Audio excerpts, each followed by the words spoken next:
Ako si Kurt Nicolo Romero, 18 taong gulang. Nakatira ako sa Dexterville Classic, Barangay Sabang, Dasmariñas, Cavite City.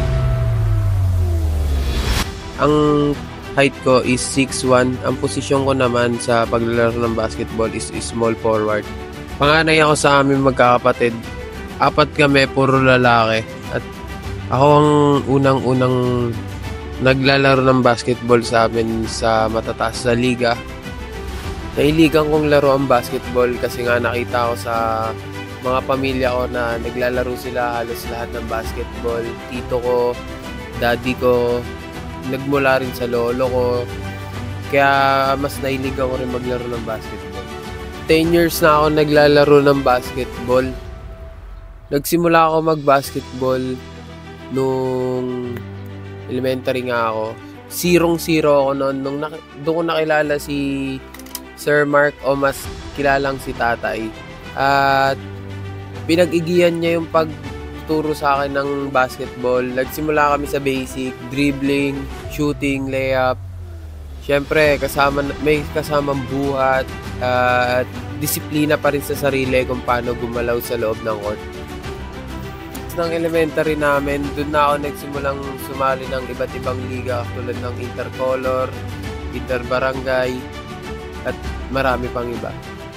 Naranasan ko na rin maglaro sa matataas na liga gaya ng Cavite Ballers, Batang Pilipino, NBTC, at NCAA.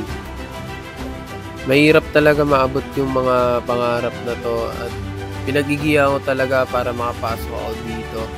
Pinagpursigihan ko, pinaghirapan ko.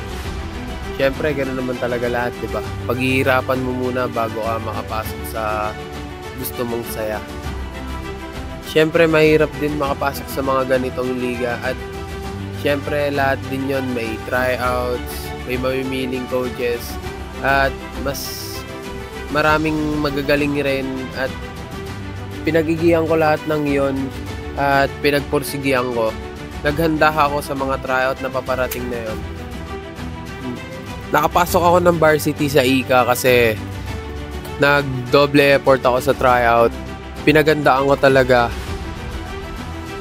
Subukan ko na rin manalo sa matataas na liga at mababang liga.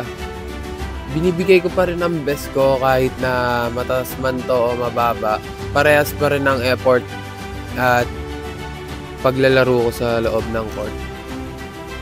Maraming beses na ako nag-champion, hindi ko lang alam kung ilan na. Pero masaya ako kasi pag naalala ko yung mga champion na yun at nakikita ko yung mga trophy na yun, nagto-throwback sa akin lahat. 10 years na akong player ng MMW at hopefully sana mas tatagal pa ako sa MMW at sana mas matagal ko pang makakasama ang MMW family. Yung epekto sa akin ng MMW, sobrang ganda ng epekto na binigay nila sa akin kasi kung hindi dahil sa kanila, wala ako dito ngayon sa kinakatayuan ko. Hindi ako naglalaro sa school, hindi ako varsity. Sila ang tumulong sa akin, sila ang nagangat sa akin sa paglalaro ng basketball at nagpapasalamat ako ng sobra sa MMW.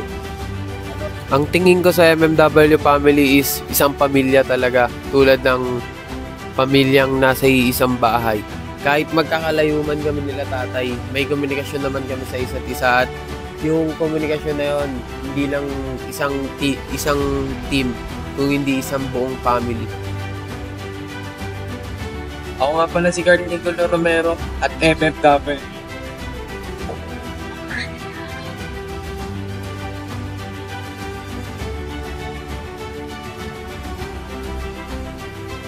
Ito ang kwento ko. Ikaw, anong kwentong MMW mo? Special shoutout nga pala sa MMW Sportswear at kung naghahanap kayo ng quality na patahian, punta lang kayo dito sa Valle Verde, Phase 3, Irish Street at makikita nyo na dun yung MMW Sportswear. Sobrang solid yung mga jersey dito at marami pang design na nandito, yun lamang po.